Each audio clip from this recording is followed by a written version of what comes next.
Thank you for being here. Should work to your advantage. Let's see. Response papers due tomorrow at 5. Some people noticed I had messed up on B-space, so I fixed that this morning and made it due tomorrow, not today, which is what it always was, but I had messed up B-space, so that's fixed. Thank you for letting me know.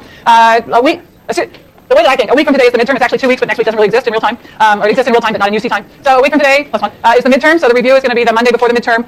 They tried to get 5 to 7, couldn't get it, got a room 4 to 6. So no fooling, it's on April Fools. And Morgan, I looked it up because I don't exactly, like Colin's looking at me like, Morgan, what's a Morgan? It's a horse. It's all the way down near Tolman. So go to Tolman and go a little further. You're 3/4 of the way to Chez Panisse. You can't go there anyway, it's burned down. Not burned down, but had a fire. Yeah, where are you? I was in Albany, New York, and I found out there was a fire at Chez Panisse. You were in Berkeley. Electrical fire, they think, that started in the storage unit overnight, messed up the downstairs, and the porch from the upstairs is going to be closed for several months. Messes up. For those of you who are planning to have your parents take you there after graduation, you may need to make backup plans because it's not clear how soon it'll get reopened. So, okay, so that's what I know. I'm ready. We ready? Sam's ready. It's good. Everybody's ready. We're cool. All right, here we go. Oh, sunspots. You know how I started joking with y'all on Tuesday about the old business cycle theories and how some of it they said, well, sunspots. And so then yesterday, just so it was one of those karma things to sort of say, don't get so cocky, girl. So here's, now I logged on already so that I shouldn't have to. No, I logged on like in my office. There. Okay. So this is from the New York Times yesterday, talking about sunspots. And there's at the bottom, there's the graph. So that's showing you that. Oh, I forgot. I can't do this with this thing. So the graph at the bottom is showing you the sunspot cycles from 1750 to the current. So they weren't actually crazy to think that sunspots may have something to do with the business cycles. When they talked about, well, they may have been crazy to think it had something to do with business cycles, although it does affect agriculture. But talk about a cyclical pattern. I mean, that's like the number of sunspots. What are these monthly averages? The number of sunspots. Ranging from 0 to 200, you can see the scale on the right, and you can just see the cycle. So when the old school business cycle people basically said there's a whole lot of things in the world that have this kind of sine wave cycle to them, and sunspots was one of them. They thought sunspots was something that controlled agricultural cycles. That makes some sense, the climate change piece, which then in an agricultural economy would have an impact on overall economic activity. But when I saw that on the front page of the science section of the Times yesterday, I just thought, well, there's a graph just to make me feel humble for having made fun of the sunspot theory. So kind of astounding, I think. Okay. So we talked on Tuesday about the various explanations for that autonomous drop in consumption. So the fact that consumption spending particularly 29, 30, 31, was much lower than you would have predicted given the changes in income and wealth. And then the next piece we're going to get to eventually is investment decline, but as part of getting to the discussion about the drop in investment, which was the other big chunk of the change in output in the Great Depression, we need to talk about the whole money side of the economy, because the drop in investment, most people think the drop in investment during the Great Depression is itself a reflection of what was going on in the financial sector. So the early money hypothesis, so this is back circa 1960 when we had these two groups of economists, the old school Keynesians and the old school monetarists who were in the Friedman and Schwartz tradition. Both groups wanted to be in charge of policy in the White House. Lots of papers back and forth trying to figure out who had the right, that's in quote, stories about the macroeconomy. And so Friedman and Schwartz write their big book, Monetary History of the United States, as part of their demonstration that money matters. And so it was really this 2.5-inch thick book with chart after chart after chart after chart of what's happening to the amount of money in the economy, what's happening to the amount of reserves, and so on, and how that correlates with economic activity. The Friedman and Schwartz story is based on the quantity theory. You've seen the quantity theory in some format. Perhaps you've seen it as MV equals PQ. Perhaps you've seen it as MV equals PY. Perhaps you've seen it as MV equals PT. In any case, M is the amount of money in the economy. V is velocity, which is conceptually, it's kind of the number of times a dollar changes hands in a year. P is some measure of average prices, so the CPI or the GDP price index or something along those lines. And Q or Y or T are all measures of the total amount of activity in the economy. So Q would be real GDP, or Y would be real income, or T would be the real level of transactions. So basically, T, Y, and Q are all measuring total output. The kicker to this, how many people have not seen the quantity theory before? Okay, 3 or 4. So the kicker to the quantity theory is that there's no independent measure of velocity. So it's not like you can go and look up velocity and find the measure of velocity that's somehow measured independently. They don't mark a dollar bill and then follow it through the economy, the Where's George website aside, and follow it through the economy to see how many times it changes hands in a year. The way that the numbers of velocity are determined is they take that price index times total output, so in this case P times Q, for instance, would be nominal GDP, and divide it by the amount of money in the economy. So there's no independent measure of velocity. This equation, the quantity theory of money, will always be true to the penny because the way in which they calculate the V in the equation is by taking the P times the Q divided by the M. So it's always put it back in. You're always going to get that MV equals exactly PQ since you got the V by taking PQ and dividing by M. So it's a tautology. It's always true. It becomes a theory when you start adding in some assumptions about the constancy or the stability of some of these variables, M, V, P, and Q. Now mathematically we can take the quantity theory and we can transform it, and we get that the rate of change of the money supply plus the rate of change of velocity equals the rate of change of prices plus the rate of change of Q, real GDP. That just drops out of the math. So far I haven't done any economics. This is just, what is it? It's a derivative of the logs or log something. I don't know. Comes log, anyway, comes out of your calculus. Straightforward. I can do it, I just can't name it. Log linearization. There we go. That's just a log linearization.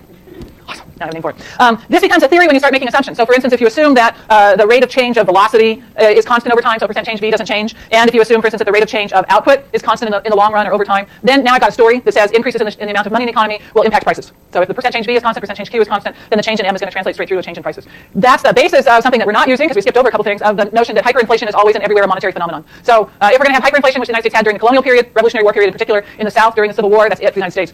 We can understand hyperinflation as an extraordinarily rapid increase in the money supply. That story comes from this quantity theory of money. So that's one application of it. The application of it that Friedman and Schwartz were using in their book and in their emphasis on the role of money was, instead of talking particularly about, in this case, about money and prices,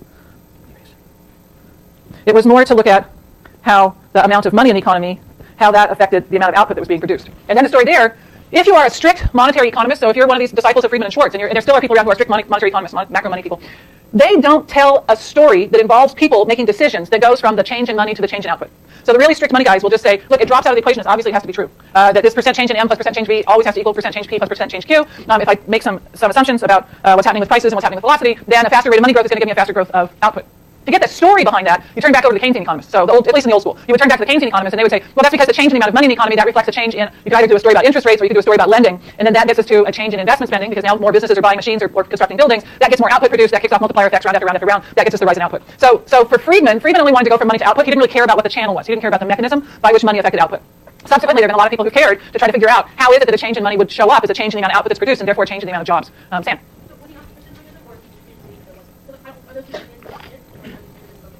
There are differences in, I guess I want to say there are differences in focus. Because for Friedman it was, I don't really care what the channel is. It doesn't matter to me how this happens. I just believe that it does. And therefore, the people in charge of policy in the White House ought to be the people who care a lot about what's happening to the money supply because they're going to make the right decisions. As opposed to the people in charge of policy in the White House, the people who believe that Keynes was right. They're not paying enough attention to the amount of money. These are 1960 debates. They're not paying enough attention to the amount of money in the economy. They're just focused on the C, the I, and particularly the government spending and the taxes. So it's really a monetary policy. It's an old school monetary policy, fiscal policy argument, except without a shared channel for how those things work. Interested in how monetary policy was he said. Was he interested in how monetary policy affects the real interest rate? The channel through the real interest rate is only going to matter if you care that it's the change in the real interest rate that then affects the investment. So the whole ISLM framework is not part of the old monetary school. They didn't break down total spending into C, IG, exports and imports. That's a very Keynesian construct. It's just there is output. So there's money and there's output. Big blobs. Dennis. What's the basis for assuming velocity is constant? A lot of charts over time. So basically. Okay. So in this case, with this background, then the bottom line of this is that money demand, the amount of money that businesses and people want to hold, and money supply, the amount of money that banks want to create, those things together determine the amount of money in the economy, and the amount of money in the economy determines how much output is produced. The money demand, just to refresh some of your macro brains, money demand is not, oh, I want to have a higher income. Money demand is, I have a certain amount of wealth. How do I want to allocate my wealth between liquid assets, we'll call that money, and illiquid assets, stocks, bonds, houses, jewelry, things like that. So money demand is about a wealth allocation decision on the part of businesses and people. Do I want my wealth to be in a liquid form? That's money, things that I can use to pay for goods and services. Do I want to keep it in illiquid form? Stocks, bonds, houses. Can't use it to pay for goods and services, but might earn some interest earnings on that. So I can increase my wealth by having my wealth in the illiquid forms of wealth. The money supply side, money supply is looking at bank behavior, and it's looking at of the total amount of reserves that the banks have, how many loans are they willing to make? Money, remember that most money is held in the form of checking account deposits, and checking account deposits are created when banks make loans. In the old days before checks, right, when we did the free banking era, loans were creating money then too. It's just that loans were creating currency. So that when the Bank of Charleston lent somebody $100, they went downstairs, they literally went down to the printing press and printed off $100 in Bank of Charleston bills, and so it was by making that $100 loan that there was an increase in the amount of money in the economy. Today, if the bank makes you, you're not going to get a $100 loan. If the bank makes you a $10,000 loan, they're going to give you that $10,000 by increasing the balance in your checking account. So money supply or money creation is the process of banks making loans, because when banks make loans, that increases the amount of money in the economy. So it's banks making loans.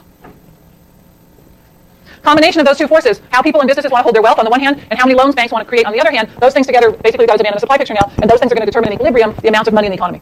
Now we get into trouble because we call the amount of money in the economy the money supply.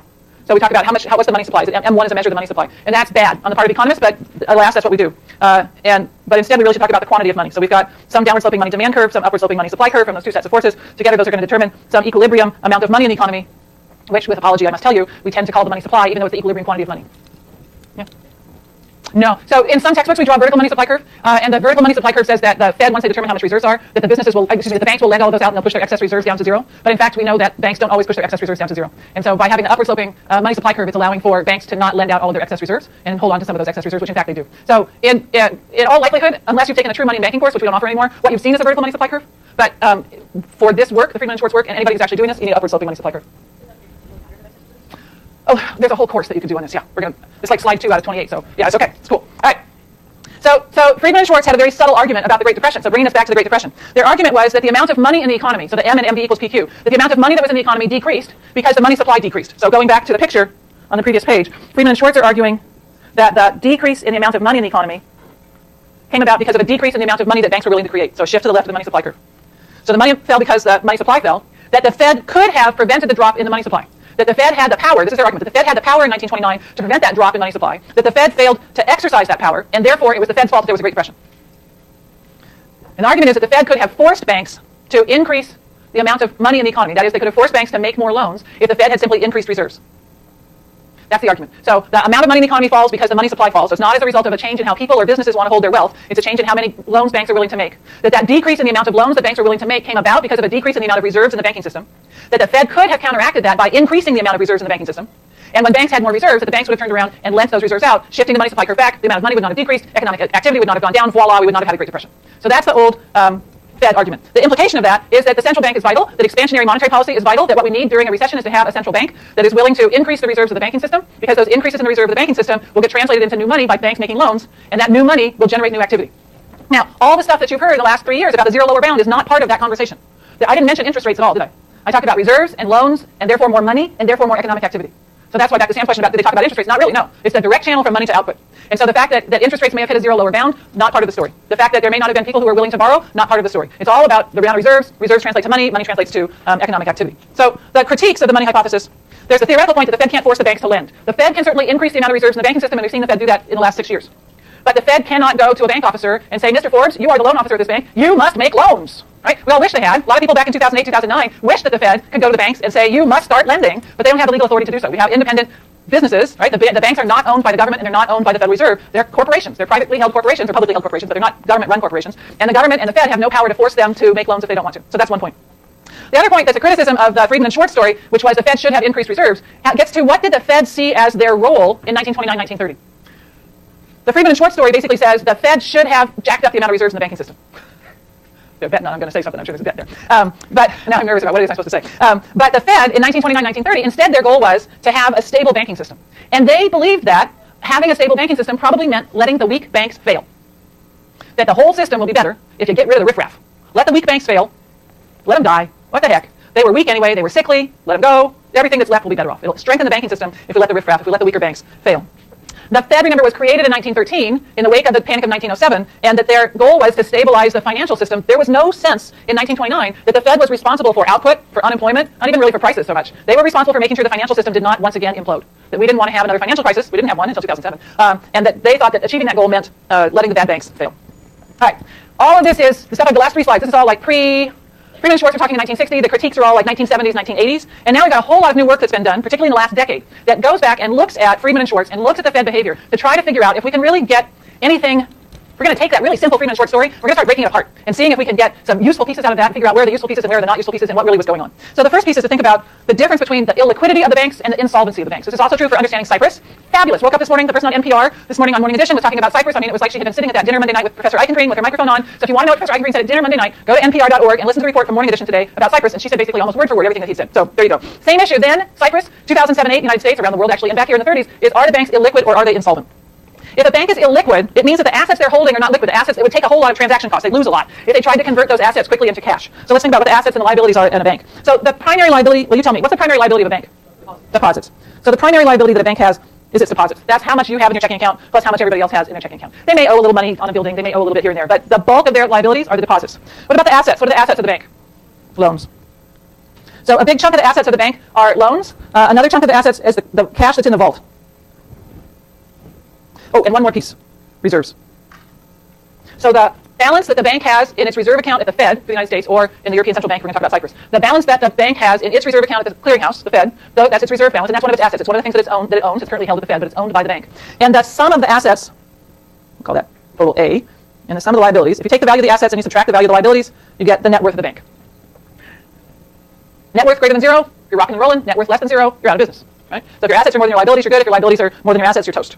Illiquidity. One possibility in terms of a financial crisis is the banks are illiquid, which means that most of their assets are tied up, particularly in loans, in these illiquid assets, things that they cannot quickly convert to cash, so that when depositors come and say, I want to withdraw my deposits from your bank, the bank is unable to satisfy all of those depositors. So in the little Mary Poppins clip that we saw the other day, the illiquidity problem is when they all start running up to the cage and they, I love that part. They were taking all the money, I don't know if you can tell that, the bank officers in the little Mary Poppins clip, they weren't taking the money out of the vault to give to the depositors. They were taking the money out of the teller's drawers and locking it in the vault so that the depositors couldn't get to it. Kind of backwards from what they're supposed to do. But the illiquidity is a whole lot of people show up, they want to withdraw their money, so they want to take their deposits out of the bank, which will lower the bank's liabilities. The bank is not able to satisfy that with those withdrawal requests because it has relatively small share of its total assets in vault cash and in reserves. I've now put so many arrows on there, I don't know what I'm doing. Okay, does that make sense? So far so good? Contrast this with insolvency. With insolvency, the value of the liabilities is greater than the value of the assets. So when a bank is insolvent,